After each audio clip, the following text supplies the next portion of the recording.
Hello guys, welcome back again and आज हम बात करने वाले हैं। We are going to discuss about biodiversity and its conservation. Basically हमारी अप्रोच रहेगी ऑलवेज की, जैसे एनसीईआरटी अप्रोच क्लास 12 में जो आपका चैप्टर है इकोलॉजी यूनिट में, biodiversity conservation and something about it. ठीक है, तो सबसे पहले देखते हैं बायोडाइवर्सिटी होती क्या है। Biodiversity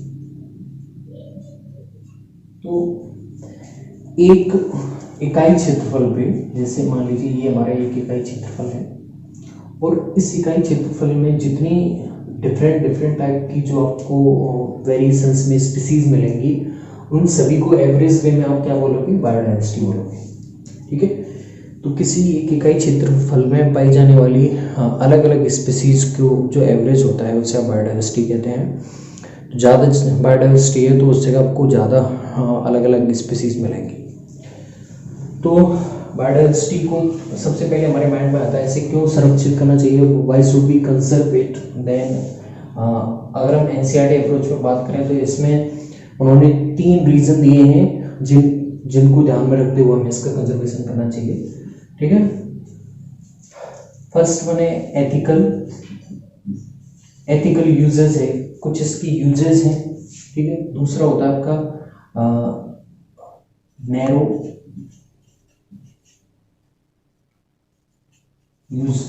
uses. ठीक है, एक होता है ब्रॉडली यूजेस। ठीक है, तो 3 टाइप्स से इनका यूसेज होता है। बायोडाइवर्सिटी का यूज कर सकते हो। पहला संकुचित रूप से उपयोग होते हैं, कुछ इसका व्यापक रूप वाले उपयोग होते हैं। थर्ड वन होता है नैतिक तर्क वाले उपयोग होते हैं। अगर हम बात करें ब्रॉडली यूजेस, सबसे पहले हम बात करते हैं नैरोली जो यूजेस होते हैं वो। तो इसमें ऐसे यूजेस आते हैं कि आप प्लांट से चाहे वो मेडिसिन हो, चाहे वो आपके ईंधन हो, इमारती सामान हो, टिम्बर हो, जो भी लकड़ियां हैं, फर्नीचर बनाने का सामान है, साथ में फूड हो, कई सारे अनाज हैं, पल्सेस हैं, वो आप किससे प्राप्त करते हो, बायोडाइवर्सिटी से। तो वो सारे यूजेस किस में आएंगे, आप नैरोली जो यूजेस है, इसको जो संरक्षित करने वाला तर्क है उसमें आएंगे। ब्रॉडली यूजेस में आएंगे आपके ब्रॉडली यूज, व्यापक रूप से उपयोग वाले तर्क में आपके आएंगे अमेजन वर्षावन, अमेजन फॉरेस्ट, जो लंग्स ऑफ प्लानिट भी बोलते हैं इससे, यानी पृथ्वी का फेफड़ा, जो कि हमारे एनवायरनमेंट की 20% तक ऑक्सीजन हमें देते हैं। ठीक है, अब एक उसका यूजेज हुआ अमेजन फॉरेस्ट से, जो 20% यूजेज दे रहे हैं। अब इसे कैसे काउंट करोगे आप, इसका इकोनॉमिक वैल्यू इस तरह से काउंट कीजिए आप कि अगर आप आपके आसपास कोई भी हॉस्पिटल हो जिसमें अगर आप एक ऑक्सीजन के सिलेंडर की इकोनॉमिक वैल्यू पूछेंगे, तब आपको पता चलेगा कि होल प्लानेट की 20% जो इकोनॉमिक वैल्यू होगी वो उसका कितना अमाउंट होगा। ह्यूज अमाउंट है, कांट काउंट दैट, आप इसे काउंट नहीं कर सकते हो। साथ में ही कुछ ऐसी प्रोसेस होती हैं जो कि जैसे पॉलिनेशन प्रोसेस है। ठीक है, पॉलिनेशन होता है जिसमें कई सारे एनिमल्स हैं, बायोटिक फैक्टर जो हमारे बायोडाइवर्सिटी से बेसिकली जिसमें बायोटिक फैक्टर होते हैं वो कंप्लीट किए जाते हैं। तो उसकी इकोनॉमिक वैल्यू आप काउंट नहीं कर सकते हैं, उनको अनलिमिटेड है, अनकाउंटेड है। साथ में इसके अलावा आप कर सकते हैं जो अपने आसपास आप देखते हो, जो अपने आसपास बायोडाइवर्सिटी से आप इतनी सुंदरता देखते हो, निहारते हो उसे, और इतनी जैसे कोयल का सुंदर गीत सुनते हो, तो उन चीज़ों को आप इकोनॉमिक वैल्यू में काउंट नहीं कर सकते हो। ठीक है, वो अनकाउंटेड है, बहुत ही कीमती है। थर्ड वन है आपका, जो हमें बायोडाइवर्सिटी कंजर्व करनी चाहिए, उसका थर्ड टर्म है एथिकल तर्क, यानी कि नैतिक तर्क। नैतिक तर्क है कि अगर आप प्लानेट पे रह रहे हो तो आपके साथ में कई सारी मिलियन और बिलियन स्पीसीज हो रही हैं, तो उनका भी उतना ही हक होता है। तो हमें अपना हक न बता के सभी स्पीसीज को पैरेलल में उन्हें भी उतना ही यहाँ पे फलने फूलने का अधिकार देना चाहिए, ताकि हमारी बायोडाइवर्सिटी कंजर्व हो सके और उनका डायरेक्टली और इनडायरेक्टली इफेक्ट हम पे पड़ता है। तो ये कुछ तर्क हैं जिन्हें ध्यान में देके आपको बायोडाइवर्सिटी कंजर्व करनी चाहिए। अब कौन कौन से ऐसे तरीके हैं जिनसे आप कंजर्व कर सकते हो। तो बायोडाइवर्सिटी कंजर्वेशन में हम बात करें, कंजर्वेशन दो टाइप से कर सकते हो आप। सबसे पहला स्टेप होता है इन सिटू कंजर्वेशन, दूसरा होता है एक्स सिटू कंजर्वेशन। तो इन सिटू कंजर्वेशन है जिसे आप बोलते हो उदस्थानी संरक्षण, और शायद इसे बहिस्थानी बोलते हैं, हिंदी में आप देख लेना। इन सिटू कंजर्वेशन में क्या होता है, इन सिटू कंजर्वेशन में आप अगर एक लॉयन या फिर टाइगर की जो स्पीसीज है वो अगर एक्सटेंट या फिर वहाँ से ख़त्म हो रही है, तो इन स्पीसीज को आपको कंजर्व करने के लिए ये जो इकोसिस्टम में रह रही हैं उससे आपको कंजर्व करना पड़ेगा, ठीक है। क्योंकि इस पूरे इकोसिस्टम में जो फूड वेब और फूड स्ट्रक्चर्स का जो कॉम्प्लेक्स है वो बहुत कॉम्प्लेक्स स्ट्रक्चर है। अगर वहाँ पे एक भी स्पीसीज वहाँ से एब्सेंट होती है तो आपको पूरा जो सोशल स्ट्रक्चर है वहाँ पे वो बिगड़ सकता है। तो इन सिटू कंजर्वेशन में जो एग्जाम्पल होते हैं उसमें आप देखते हैं सबसे national park example, national park में आप कंजर्वेशन कर सकते हैं, वो भी इन सिटू का ही पार्ट है। या फिर आप बायोस्फीयर रिजर्व के द्वारा कर सकते हैं, वो भी इसी का पार्ट है, बायोस्फीयर रिजर्व। थर्ड है आपके वाइल्ड लाइफ सेंचुरीज।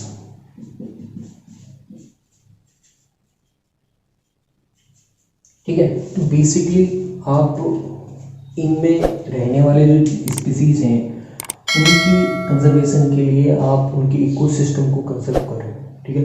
अब वहाँ जाके कोई भी ह्यूमन एक्टिविटी नहीं होगी, वहाँ पे जाके आप उनके लिए कोई भी फूड लेके नहीं जाएंगे, किसी भी टाइप की वहाँ पे आप कोई भी केयर नहीं करनी है। आपको एक एरिया बनाना है, एक जोन बनानी है और वो ह्यूमन एक्टिविटी से बिल्कुल डिपेंड कर देना है, जहाँ पे कोई भी ह्यूमन नहीं जाए। तो उस कंडीशंस में आपकी कौन सा कंजर्वेशन है, इन सिटू कंजर्वेशन है, जिसमें अगर पिछली डाटा के अगर मैं एनसीईआरटी के डाटा के अकॉर्डिंग बताएं तो नेशनल पार्क जिसमें बताए हैं 90, बायोस्फीयर रिजर्व बताए हैं 14 और वाइल्ड लाइफ सेंचुरीज बताए हैं 448। तो ये मैं अकॉर्डिंग टू एनसीईआरटी बता रखा हूँ, ये डाटा चेंज हो चुके हैं, नेशनल पार्क में भी बढ़ गए हैं और बेसिकली वाइल्ड लाइफ सेंचुरी में ये भी बढ़े हुए हैं। तो इसके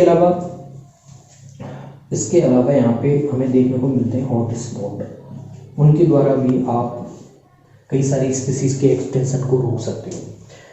तो हॉट स्पॉट कैसी जगह होती है जहाँ पे हाई बायोडाइवर्सिटी होती है, बहुत ही बायोडाइवर्सिटी बहुत अच्छी होती है, लेकिन यहाँ पे जो उनकी एक्सटेंशन रेट होती है यानी कि उनकी जो विलोपन दर होती है वो बहुत ज़्यादा हाई होती है। तो ऐसे एरिया को रेखांकित कर दिया गया है और उस एरिया को वहाँ पे उसे हॉट स्पॉट बोला गया है, जो कि पूरी दुनिया में 34 हैं, हमारे इंडिया में 3 हैं। कौन कौन से हैं 3? हिमालय,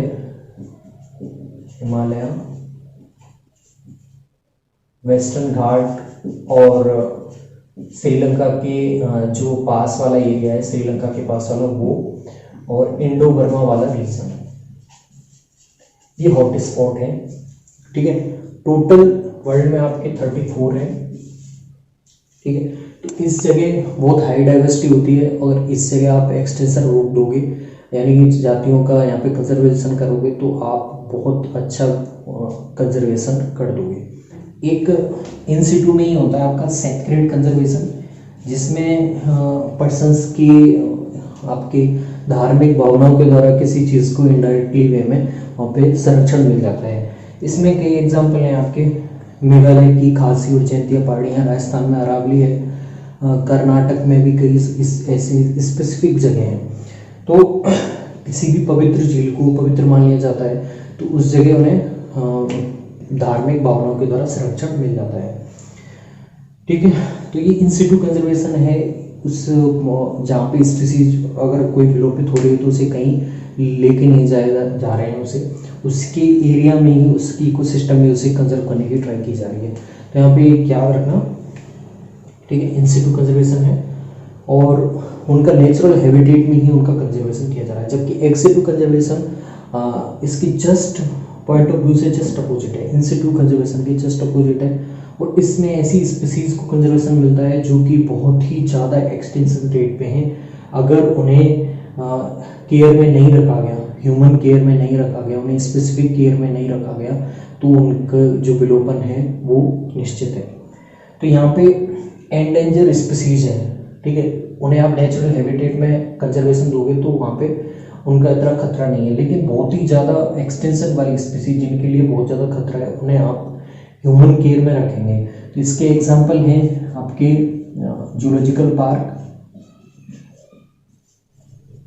बॉटेनिकल पार्क, वन्य और वाइल्ड सफारी पार्क, ठीक है।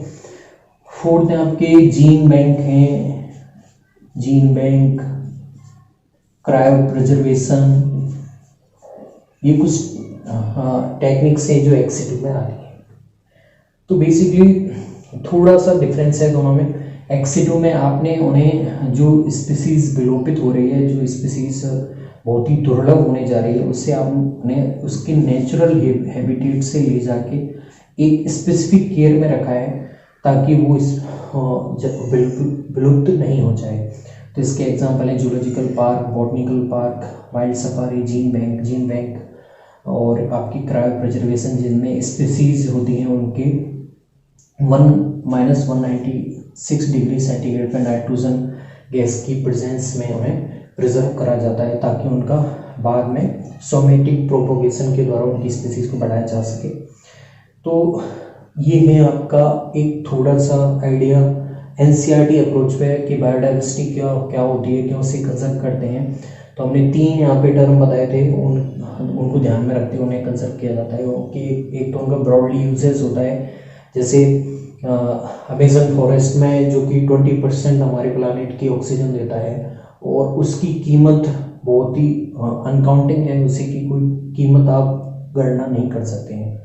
पॉलिनेशन प्रोसेस हैं, कुछ ऐसी प्रोसेस हैं, साथ में ही हम जो मनोहर दृश्य देखते हैं पृथ्वी का अपने चारों तरफ हरी भरी, उसका भी कोई आप मूल्य आंक नहीं सकते हैं। नैरो यूसेज हैं जिनका आप आर्थिक मूल्य आंक सकते हो, जैसे ईंधन है, औषधि है, आपके इमारती सामान है, जो भी प्लांट से हम फूड लेते हैं वो इसमें आते हैं। एथिकल यूसेज इस तरह में आते हैं कि आप हमारे साथ में जो पैरेलल में अन्य स्पीसीज हैं उनका भी उतना ही हक है जितना कि हमारा इस प्लानिट पे है। तो इसीलिए आप किसी अदर स्पीसीज को हार्म नहीं पहुंचा सकते हैं। अब इसके कंजर्वेशन के हमने 2 फॉर्म देखे, एक होता है इन सिटू कंजर्वेशन, दूसरा होता है एक्स सिटू कंजर्वेशन। इन सिटू कंजर्वेशन में विलोपित होने वाली स्पीसीज को उसके इकोसिस्टम में ही कंजर्व किया जाता है और उसके एरिया को एक स्पेसिफिक एरिया में डिवाइड कर दिया जाता है और उस एरिया में कोई भी ह्यूमन एक्टिविटी नहीं होती है। जबकि एक्स सिटू में टोटली ह्यूमन एक्टिविटी के द्वारा ही उसे संरक्षित किया जा रहा है, उसकी केयर की जा रही है मेडिकली, और उसे फूड सब कुछ आप ह्यूमन के द्वारा ही कर पाएंगे वहाँ पे, ठीक है। और ये इसके कुछ एग्जांपल हैं, cryo preservation, gene bank, wild safari, botanical park, zoological park. जबकि इन सिटू में हमने देखा कि नेशनल पार्क हैं, बायोस्फीयर रिजर्व हैं, वाइल्ड लाइफ सेंचुरीज हैं, हॉट स्पॉट हैं जिनमें हाई डाइवर्सिटी होती है, लेकिन उनमें विलोपन की दर बहुत तेज थी। इसीलिए पर्यावरण जो शास्त्री थे उन्होंने किसी एक एरिया को स्पेसिफाई कर दिया ताकि आप उनकी जाति उनमें रहने वाली हाई जो डाइवर्सिटी वाली स्पीसीज हैं उनके विलोपन को रोक सको। सेक्रेड कंजर्वेशन इस तरह से होता है कि आप कोई भी वन को या फिर कोई झील को आप पवित्र मानते हैं तो वहाँ पे उन्हें संरक्षित मिलेगा, आप उन्हें किसी भी टाइप का हार्म नहीं पहुँचाएंगे, ठीक है। हमारे इंडिया में 3 हॉट स्पॉट हैं, हिमालय वाला पार्ट, वेस्टर्न घाट और श्रीलंका वाला पार्ट और इंडो वर्मा वाला पार्ट। 34 है टोटली पूरे वर्ल्ड में मिला के आपके कंजर्व हॉट स्पॉट साइट। तो ये था हमारे किसके बारे में, हमारा ये पूरा बायोडाइवर्सिटी चैप्टर कैसे कंजर्वेशन करते हैं हम, क्यों किया जाता है। क्योंकि conservation is must, because last की 20 वर्षों में अगर हम आंकड़ा देखें एनसीईआरटी का तो 27 से अधिक जातियाँ विलुप्त हो चुकी। अगर हम 500 पिछले 500 ईयर को एस्टिमेट करें तो 784 स्पीसीज वहाँ पे एक्सटेंट हो चुकी हैं, बिल्कुल विलुप्त हो चुकी हैं। जैसे कुछ स्पीसीज के एग्जांपल लें तो हम जैसे अफ्रीका से क्वागा है, क्वागा, ठीक है। और आपके जो मैसेंजर पीजन थे, मैसेंजर पीजन, वो भी विलुप्त हो चुके हैं, ठीक है। और स्टेलर सी काउ थी, सी काउ समुद्री गाय जिसे बोलते हैं, वो भी विलुप्त हो चुकी है। तो कई देशों से अब हमारे इंडिया से ही, हमारे इंडिया और एशिया कॉन्टिनेंट से ही जो टाइगर की 3 स्पीसीज थी, जावा, बाली और कैस्पियन, ये सभी स्पीसीज होती हैं एक स्पीसीज की, ये ही टोटली विलुप्त हो चुकी हैं। तो ये किससे विलोपन के कई कारण होते हैं। अब मैं एक थोड़ा सा बेसिक आइडिया दूंगा, नहीं तो वीडियो यहाँ पे ज़्यादा बड़ी हो जाएगी। ये एक्सटेंशन क्यों होता है, क्यों विलोपन हो रहा है जातियों का, तो इसके मैं थोड़ा सा बेसिकली बताऊंगा, ज़्यादा डेप्थ में नहीं बताऊंगा। यहाँ पे हो रहा है हैबिटेट लॉस एंड फ्रेगमेंटेशन, आवासीय क्षति, जिन आवासों में रहते हैं उनका नेचुरल हैबिटेट को ह्यूमन एक्टिविटीज़ के द्वारा वहाँ पे नष्ट किया जा रहा है। दूसरा हो सकता है आपका इन्वेसिव स्पीसीज का आना, जैसे अफ्रीकन कैटफिश है, अफ्रीकन कैटफिश इंडियन कैटफिश को विलुप्त कर रही है। तो ये जैसे प्लांट में बात करें तो लेंटाना है आपके, और आइकॉर्निया है, आइकॉर्निया, इसकी मैंने स्पेसिफिक वीडियो डाल रखी है, आप लिंक में जाके देख सकते हैं उसे। तो ये ऐसी इन्वेसिव स्पीसीज हैं जो किसी अनदर जगह पे प्लांट की जाती हैं, तो उनके नेचुरल प्रेडेटर नहीं होने की वजह से वहाँ पे बहुत ही आउट ग्रो करती हैं और अदर स्पीसीज को वहाँ से बिल्कुल विलुप्त कर देती हैं। थर्ड हो सकता है आपका ओवर एक्सप्लॉयटेशन। हमें जितनी भी जैविक संसाधन हमारी प्लानेट दे रही है, अगर वो आवश्यकता से अधिक लालच के रूप में चेंज हो जाए, तो आप उसका ओवर एक्सप्लॉयटेशन, जिसे अति दोहन बोलते हैं, वो करने लगेंगे, तो वहाँ पे खत्म होगा, जाहिर सी बात है। आपके पास में कई सारे जैविक संसाधन हैं, जैसे जल है और जीवाश्म ईंधन है। अगर आप इनका एक लिमिटेड तरीके से यूज़ नहीं करेंगे तो ये वहाँ पे एक्सटेंट हो जाएंगे, ठीक है। और साथ में कई टाइप के जो आपके ह्यूमन एक्टिविटीज़ की वजह से पॉल्यूशन होते हैं, वो भी आपकी कई सारे स्पीसीज को वहाँ पे विलुप्त कर रहे हैं। तो ये थे कुछ एग्जाम्पल, ठीक है, जिनकी वजह से बायोडाइवर्सिटी में हमारे कई स्पीसीज नष्ट हो जाती हैं। तो इसीलिए उनका कंजर्वेशन करना जरूरी है, जो कि हमने 2 तरीके से देखा है, ठीक है। इन सिटू कंजर्वेशन में हमने उनके नेचुरल हैबिटेट में उन्हें ग्रो करवाया है, जबकि उन्हें अगर नेचुरल हैबिटेट से अगर बाहर ग्रो करवाएंगे, उन्हें किसी एक एरिया में ले जाके ह्यूमन के द्वारा उसे एक्सेप्ट बोलेंगे, ठीक है। तो guys, it will be all for our this topic biodiversity conservation. अगली वीडियो में हम और किसी टॉपिक की बात करेंगे। So thanks.